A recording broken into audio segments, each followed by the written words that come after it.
welcome to Bad Music Taste and Other Ways to Ruin Your Life. My name is Dominic. And my name is Sam. Sam has this week's record. This week's record is Remote by Wallows. This record was released last year, and the copy I have here is on pink vinyl. But anyways, today we're talking to Coletta of Jawbox. How's it going? It's good. I'm a teacher, so this is my summer. And I've actually, for many, many years, taught kids your age. I taught 6th grade and then 8th grade. I was a middle school teacher. You guys are going into maybe 8th grade? We're both going into 9th grade. 9th grade, yay, it's high school time. Are you too excited? Oh yeah. Yeah, I would say there's a mix of excitement and nerves, you know. Yeah, it's a big change, but I think there's more independence in high school. I don't yet know what's going to happen next year in terms of COVID, because I thought we were kind of in the home stretch. And now with the Delta variant, I think we're all going to hopefully be in person, but wearing masks still, which is a drag. So yeah, our school system doesn't require them, but like they recommend them. What school district? Baltimore County. Yeah, but you know, they may change by the time school starts, because down here in DC, each little county is saying, because I'm actually in Silver Spring, Maryland, right outside DC, they're saying like you got to wear masks. Anyway, we both run the podcast out of Baltimore, and then right now I'm in upstate New York on vacation with your family. Yeah, well, my dad and I every once in a while will go to our friend's lake house. And then a few weeks ago he was like, "Hey, would you want to go there 28th through the 31st?" I was like, "Okay." You're like, "Yes, I would." Yeah, and then he didn't say anything else, so I assumed we had forgotten about it and like it wasn't going to happen. And then we set this interview up, and then another interview during that time. And then he was like, "Hey, so we are going next week, 28th through the 31st. And we got here this morning.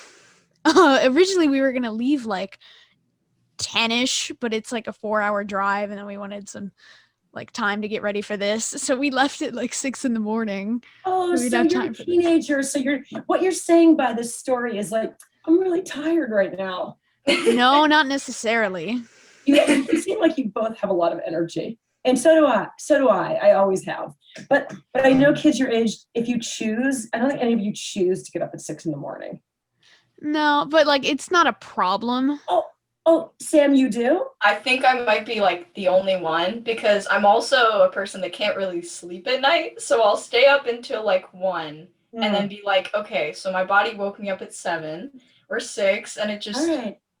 I'm not a very good sleeper either. And I think naturally I'm a night owl, but since I've been a teacher for many years, like you have to try to get to bed earlier and you get up really early. And now I'm trained. And even in the summer, if I could sleep in, but I can't. So I could get up at 5 a.m. So yeah. The other thing that's happened to me recently is I am dating a guy who lives in Belgium, because ever since I was in high school, like if there was a guy from another country, like that's who I wanted to be with, because it seemed very exciting. So anyway, we met in Iceland for 3 weeks. So I just got back from Iceland. So I'm also a little jet lagged. And really, I've been to Iceland before. It's such a cool country, but really no one goes for 3 weeks. So I was able to do a ton of hiking, and I hate hot weather. And the highest temperature was ever in 3 weeks was 62 degrees. So it was like my dream come true. Oh yeah, I saw on Facebook. I was meaning to ask, how was it? Yeah, you saw some of the photos, because I've never overposted more than like Instagram and Facebook was going, because I'm like, look at how beautiful that is. I'm like, wait, that's more beautiful.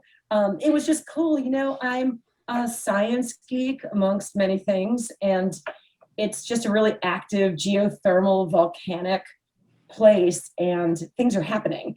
So there is an active volcano erupting now in Iceland. So I was able to hike and see like pretty close to the crater where it's erupting now. And that's one of the more special things I've done outdoors in my lifetime. So I was pretty excited. But yeah, so Iceland's all about outdoor stuff. And I love nature and hiking and I went snorkeling too. don't know if you saw those photos. I went snorkeling in what are called dry suits because the water was, let me think, it was like 38 degrees Fahrenheit, so super cold.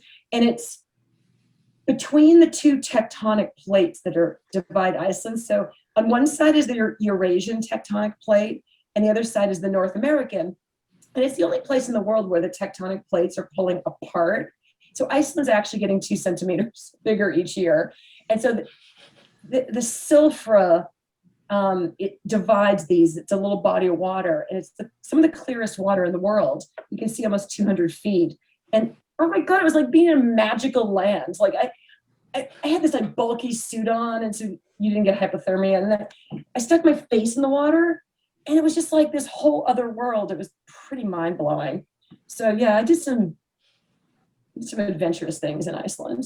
It was pretty cool. I went to Canada a few years ago. I didn't swim in the water, but it was like I've never seen water that blue.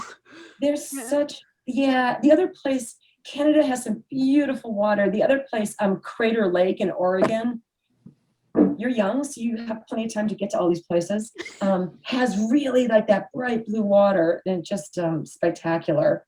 So I love Baltimore, by the way. I have a lot of friends up there. That's where Jawbox actually practices. Because Jay from our band, his studio, which is Magpie Cage, is right in Baltimore. And we don't practice at the studio. He lives in Pikesville, Maryland. So we actually practice in the basement of his house. So we do not practice in the DC area. So I like Baltimore. It's cool. It's a cool city. Yeah, I saw on Facebook recently that you were playing softball with Ian Mackay. And Yes. Ian Mackay doesn't take me as too much of a softball player. So who won? Oh, well, here's what's funny about Ian. So I've been playing I'm gonna super date myself now, but this group of softball players, we're just a bunch of like misfits from the DC area, and some people from Baltimore actually come, and some people from Virginia, but mostly DC. And a lot of us have been in bands.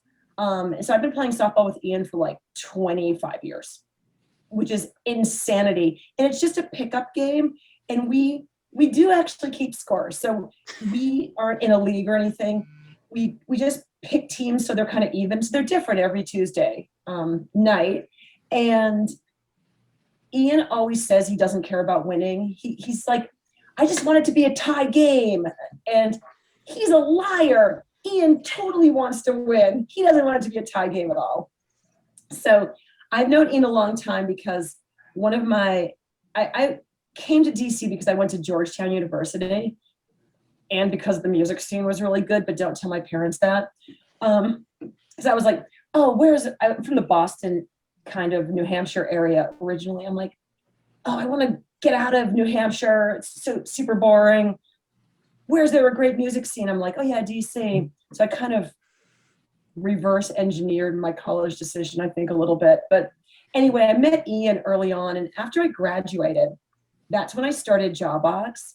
So my parents were like, wait, you went to Georgetown University and you're kind of starting like a band?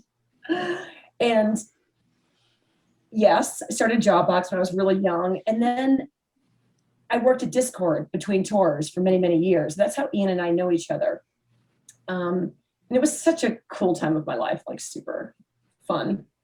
Didn't really have a serious job for a long time.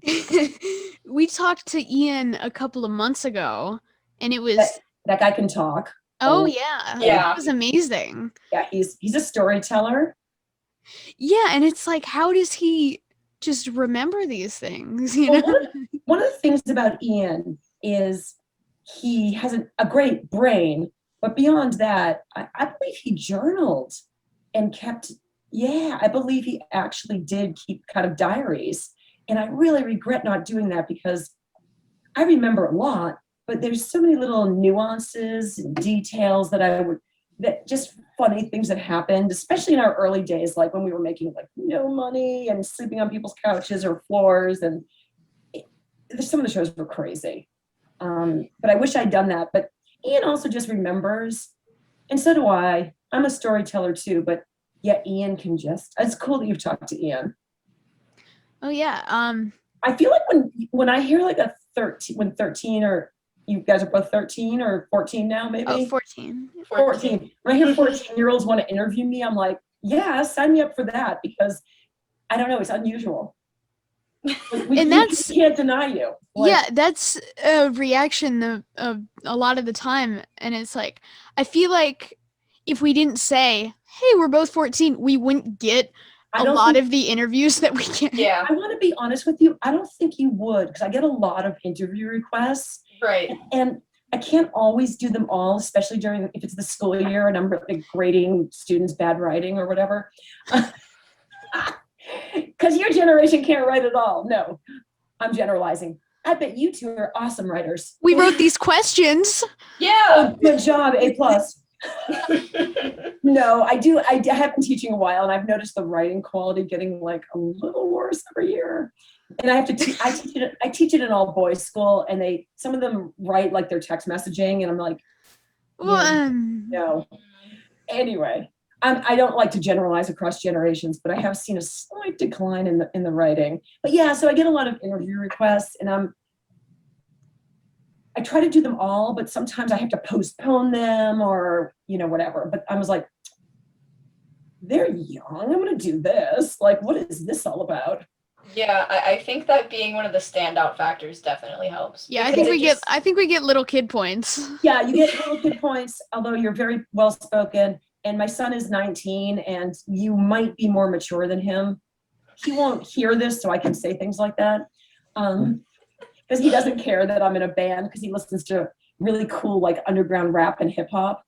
Because I played him all this kind of music growing up, and for many years, when you can bend kids to your will for a while, right? They just whatever you listen to, they're listening to, right? Because they're not controlling the car stereo or the home stereo. But then they get older and they actually have opinions. And he's well, he doesn't hate. Worst. I know, yeah, tweens are the worst, like that age where they start rolling their eyes at you. Because like nothing you say is right. Yeah, you did a good eye roll, actually. That is like classic. Exactly. Like, and your parents are so stupid and they know nothing, like that phase. Like even teachers are okay, but your parents are like, oh my God, they're such idiots. I kind of went through that with my son, and he's like, I'm not listening to any of the music you listen to. That's so lame. But I don't care, because I think, dude, man, whatever you want, like you should do your own thing. But he did when we played in 2019 again and reunited and played 2 nights at the 930 Club. We actually played in Baltimore. We played a secret unannounced show in Baltimore. Yeah, just for friends. Yeah, I remember hearing about that afterwards. Yeah, you would have heard about it afterwards, because it was a very small venue. It was Metro, and we could only fit so many people, so we just kept it. We passed out like a secret.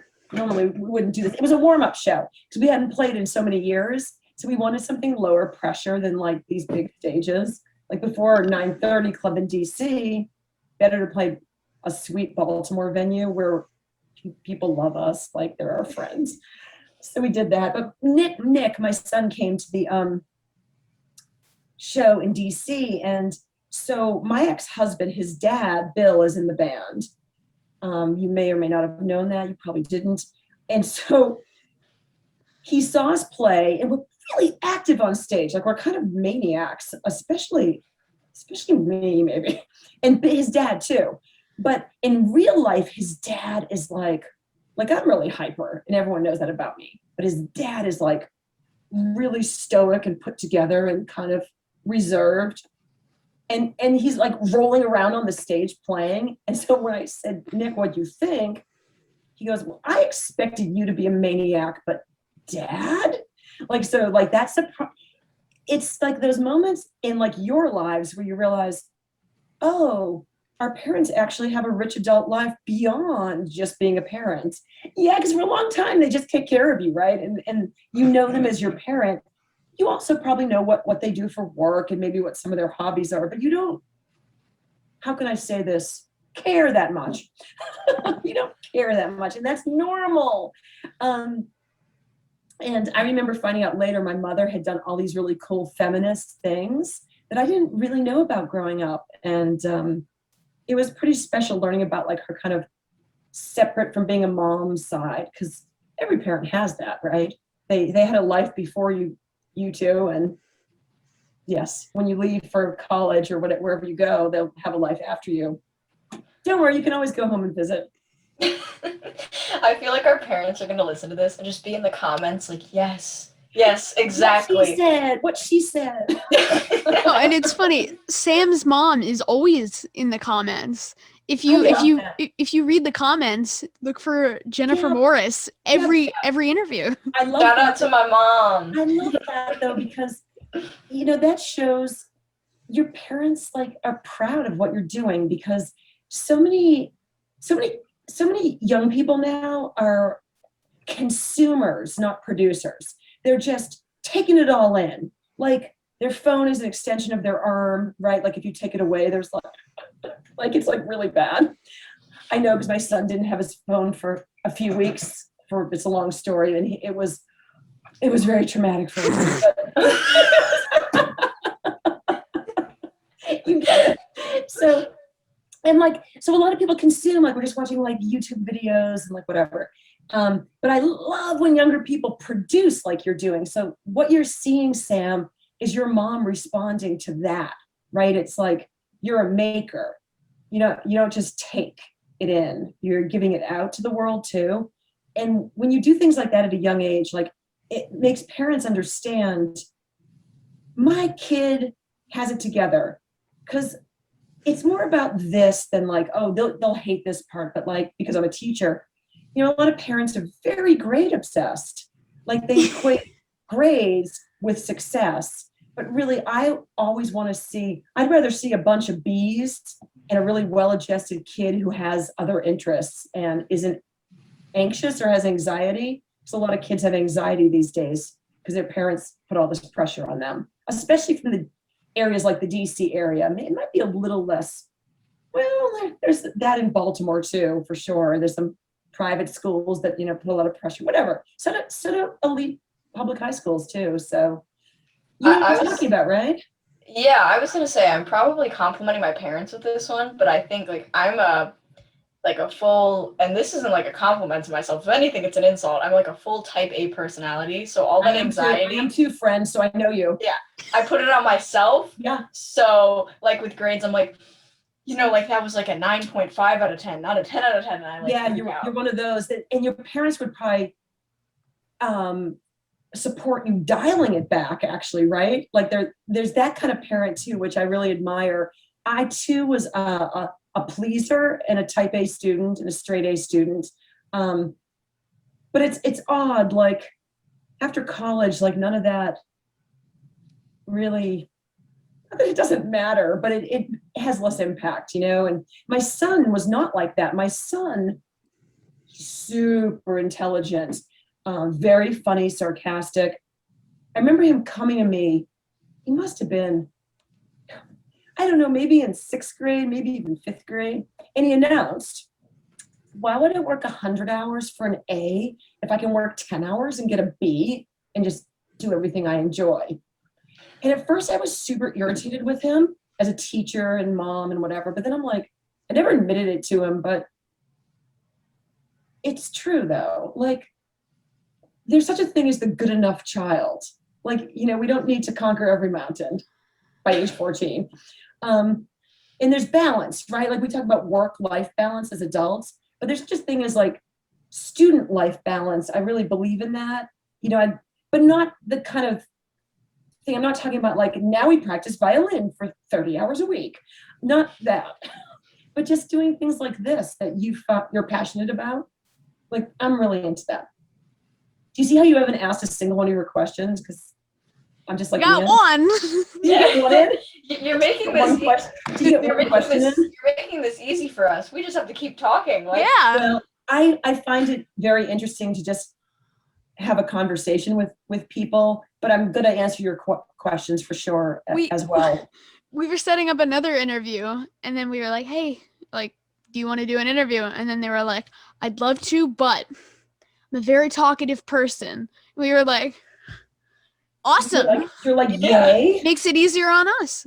But you've done enough of these now. You're probably starting to see different kinds of people. Like some are much harder to interview, right? Yeah, we have some people where it's Don't need like to name they names, don't know but how to interact with children. So they're like, "Hey, buddy." no We- thanks. Yeah, and we were like, we- we gotta get Kim Coletta on. She's a school teacher. She's not gonna be like, "Hey, buddy." And because I taught eighth grade for so many years, like I really get, 14, 13, 14-year-olds. I really love eighth graders because they're kind of like one hand in childhood holding their teddy bear still, and the other like wanting to be very mature and do it, like, and parents are like, it's just like, it's this push-pull between, childhood and young adulthood. And also they get I'm very sarcastic. So now that I'm teaching fifth grade now, only a very few fifth graders understand sarcasm. So I really cannot employ it. It's not okay because a lot of them will misunderstand it. So I miss my eighth graders where I could make all these jokes and they get me and they know I love them. It's true though, because eighth graders, I'm like, yay. Even with my sixth graders, that was sometimes they were ready for that. But eighth graders, yes. So yeah, I can see that some people, if they don't have children, they look at you and they wouldn't understand where you are developmentally, which is probably more advanced than you're more advanced than they think. Yeah, and it's like they join and it's like it's a couple of kids wanting to interview people, and then we actually know about what we're talking about. Yeah, right. Like, I can tell. okay. Yeah, and you can kind of see like the shock on people's faces. Yeah. Sometimes they're like, "Oh, so I can go into this, or I can talk about this now, and we can hold our own." Like, where it's like at times, like when they join, it doesn't look like they're looking forward to it, or it doesn't seem like that. It's like, not me. I'm very smiley and happy. Yeah, they're like, all right, I'm gonna answer what my favorite type of bird is, what my favorite breed of cat is, and then I'm gonna get out. God, I hope you're asking those two questions.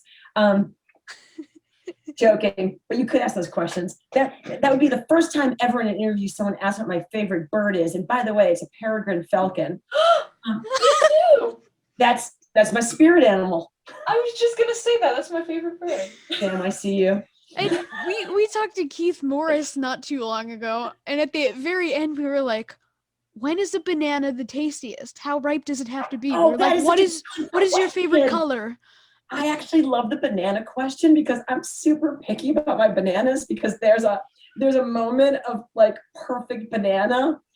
It can't be too hard, but I hate them when they're too soft. So I'm very picky. I like chart my bananas. Like I leave them out and I'm like poking it a little bit. And, yes.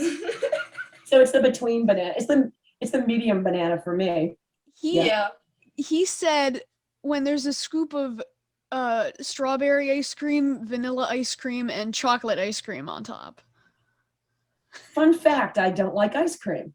That is, it's extremely unusual. And when I tell Americans especially that, it's like you've told them something very bad. They're just like, kind of like making those faces like you just made, like, oh, okay. I'm like, don't worry, I like so many sweet things. I love chocolate and other things.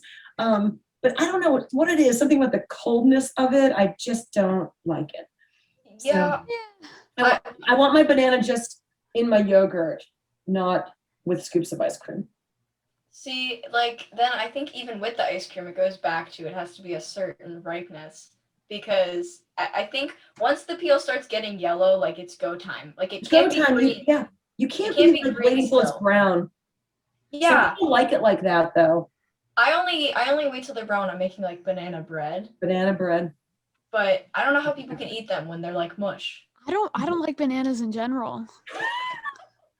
You're like, I don't even care How about did that bananas. get a bigger reaction than you saying I don't like ice cream? We're like, bananas, really? Yeah, I know some. I learned firsthand. We had snacks this year in COVID when we went back in person for part of the year. And my fifth graders would get a fruit snack every afternoon. And they often brought bananas. Bananas were very polarizing. Like, I would say 50% of my students were like, I will happily eat a banana. And 50% were like, I don't like bananas. And I was really surprised. More kids weren't into them. For me, it's like I like the taste of bananas, and it's not anything against like fruit in general. It's just I'm very picky about like texture of food, Yeah. and for bananas, like no. My nephew is very texture like specific about his foods. Like he has a lot of opinions about that. So I get that. Yeah, I've had students like that too. yeah, bananas are just like one of those foods. Their texture's like gross, maybe. for me, I think it's like coconut is like I don't Again, mind like I like coconut flavored things. right, but the textures, it tastes like paper to me. Like it tastes like paper. Yeah. Like, you mean like that, like shreddy coconut? Yeah, like shredded coconut.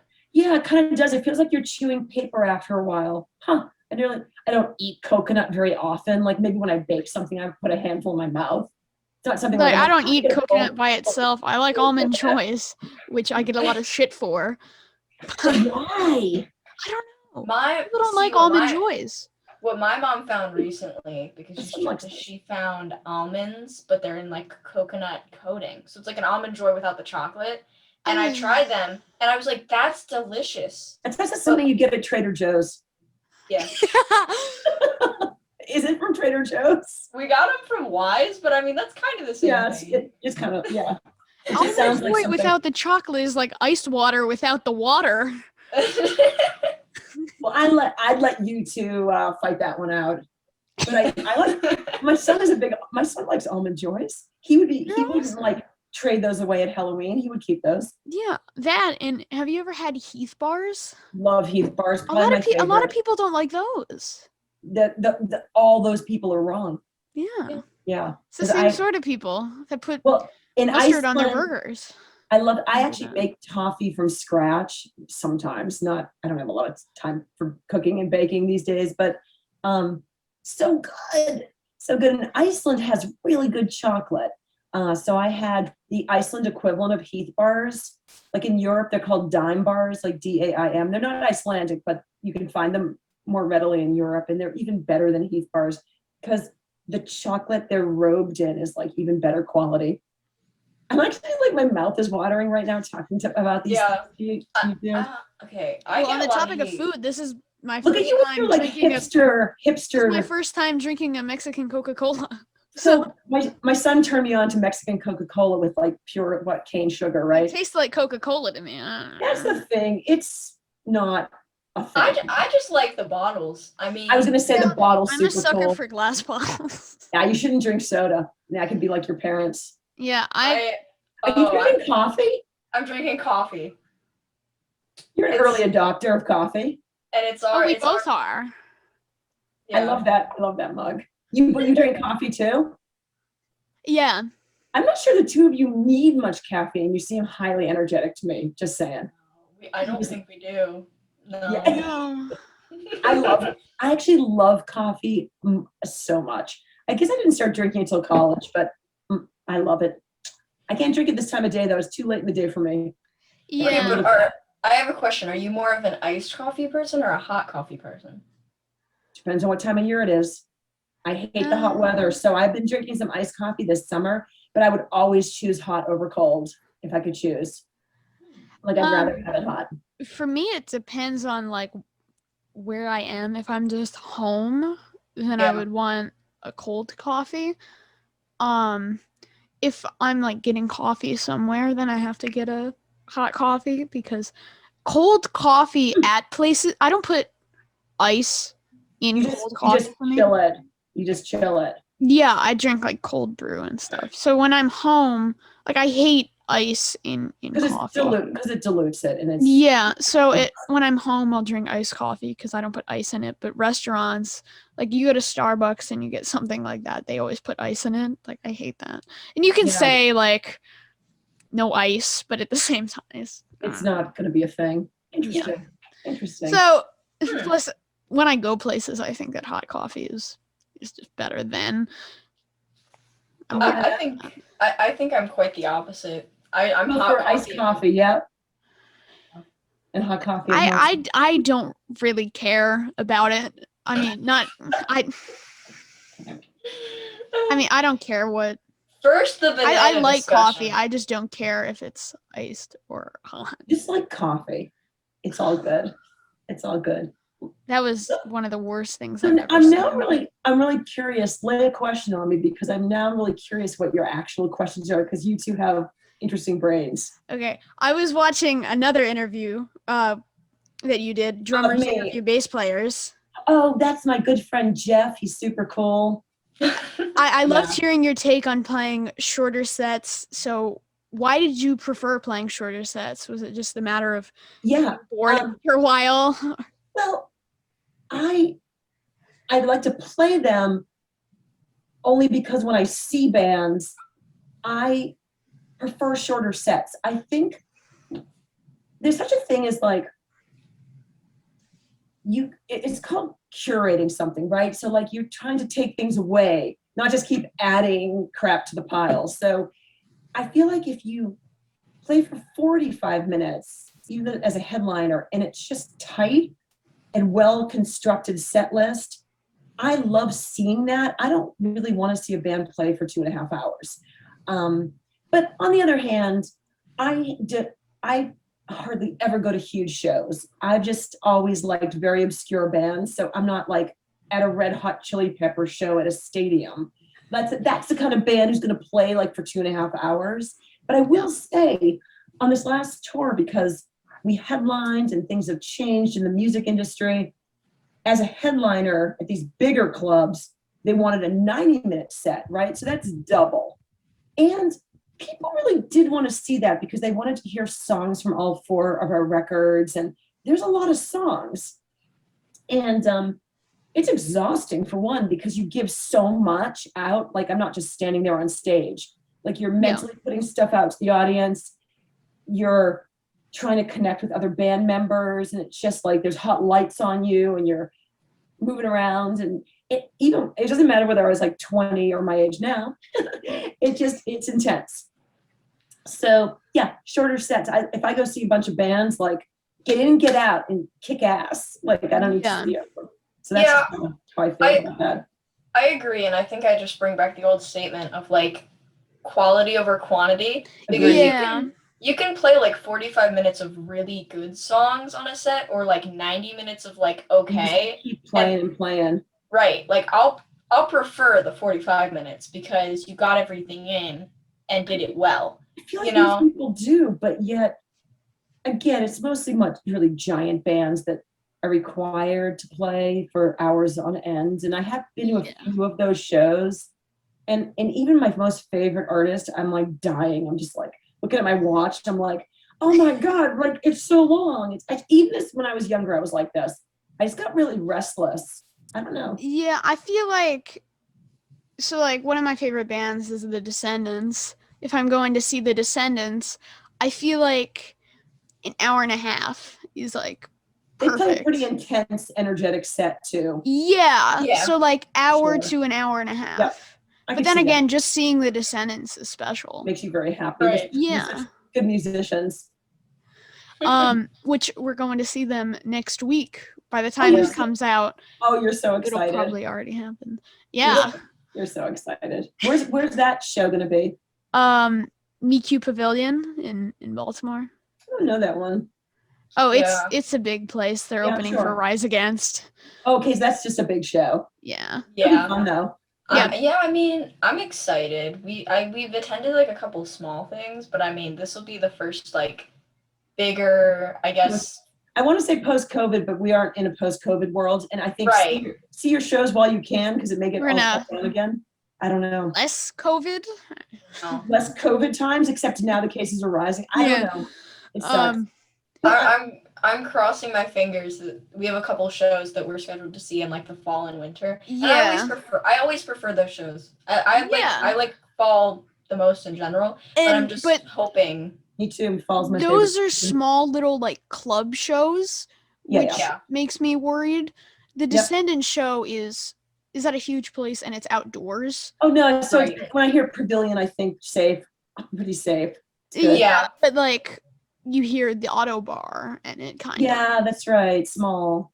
Right, And you see them, and there's a couple smaller ones around us. well, because I assume you're both vaccinated because you seem like you're Yeah. from reasonable families. Oh, yeah, we are. Yeah, I figured. But even some vaccinated people now are getting COVID and they're maybe asymptomatic, but they're shedding the virus. And it's just we were supposed to go to Europe in June, so June 2020, and of course that got canceled. Then we rescheduled to June 2021, which just happened. And of course, they still weren't ready for shows then and big festivals because we're supposed to play this huge festival called Primavera in Barcelona. Yeah. It's been rescheduled for June of 2022. And I'm like, surely that must happen. But like, I'm not going to say that again because I thought for sure it would happen this June. Right, like in 2020, we were like, oh, things will be perfect. And we're like, next summer, everything will be over. Yeah. Yeah, so we'll see. We have some shows scheduled too for March of 2022 on the West Coast. I'm not at liberty to say anything for Baltimore.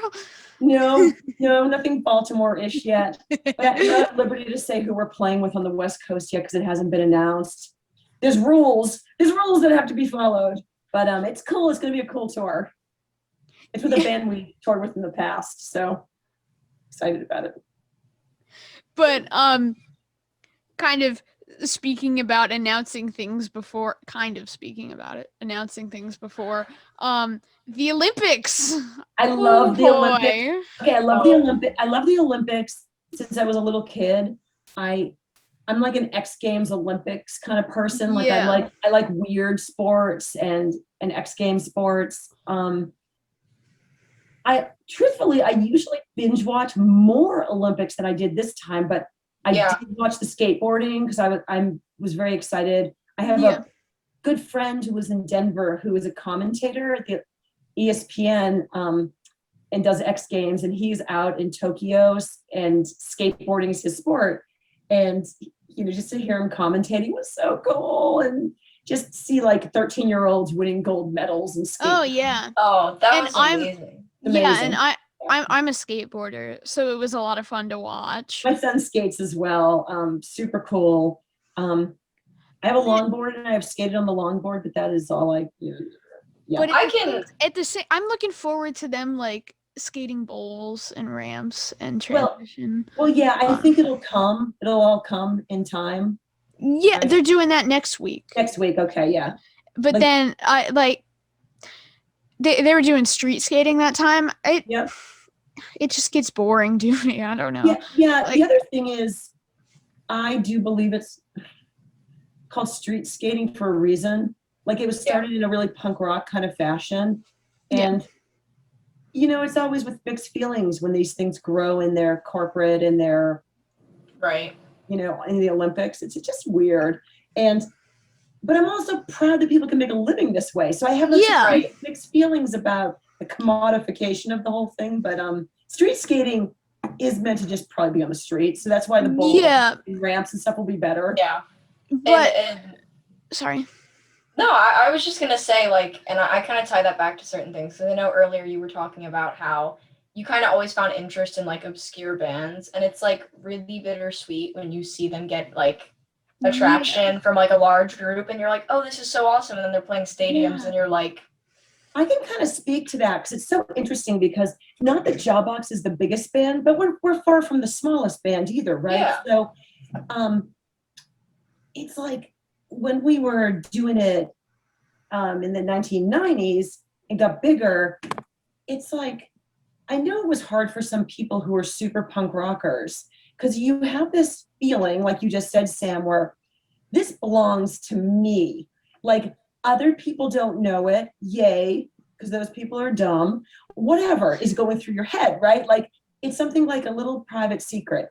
But on the other hand, making money is really good for a band, some degree of money. Right. It enables you to keep going because rent does need to be paid and bills. And so there's this push and pull between those things. And it's something I know Ian and I certainly think about all the time, right? It's just finding that line between being true to your initial fans and trying to grow the band with staying true to what you believe in.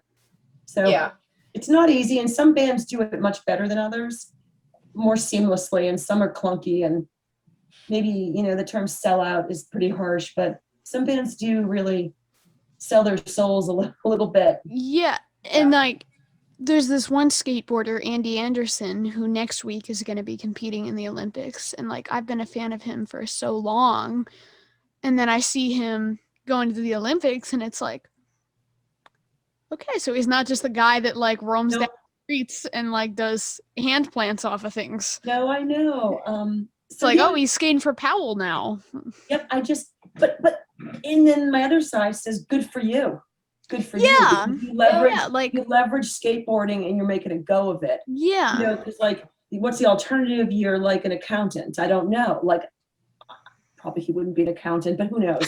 But you see my point. It's like he's doing something he loves, yay, but I know it's hard. And another thing I hate is when people are like, oh, he's the new Rodney Mullen or he's the new Tony Hawk. Like, Oh, Yeah. right. Like let people be themselves. yeah. I hate that too, because there's a bunch of people my age, and I am not one of them, but they say things that I think are very, very ignorant, which is there's no good music being made today. They only listen to stuff that was made 30 years ago. Well, much of that stuff has stood the test of time. I love creation, and there's tons of great bands. There's always been tons of great bands if you just care to open your eyes and ears, right? So that there's a lot of people stuck in the past, whether like they're older people who are still listening to classic rock. Again, nothing wrong with classic rock. I like all different genres, all different bands, all different types of music, but I refuse to believe there's no good music being made right now, because that's not true. Yeah, and, so and then it goes to what you're saying. yeah, and then again, if you hear like this band is the new Jawbox, like Jawbox was Jawbox, and interesting. I don't think many people have ever said that, because our sound is, I don't know how to describe it. It's like, I'm not saying we're the most unique band that ever existed, but it was hard to put us in a category. I think, which I like. I actually like that. Yeah, but like Rodney Mullen, he invented like a lot of the main skateboard tricks. Yeah, he invented. Probably, like, people are probably like, yeah, it's cool to be compared to Tony Hawk, but like, yeah, we're doing our own thing. Yeah, like the way Andy Anderson skates is very similar to the way Rodney Mullen skates. So people are very quick to be like, yeah, Rodney Mullen. But at the same time, he's doing his own tricks. Right. And I feel like it's almost insulting to both parts, because you're like, because it's like person, and Rodney Mullins is his own person. Like, he did what he did, you know?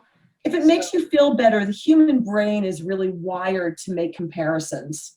It's just something we do because it gives us something to hold on to intellectually.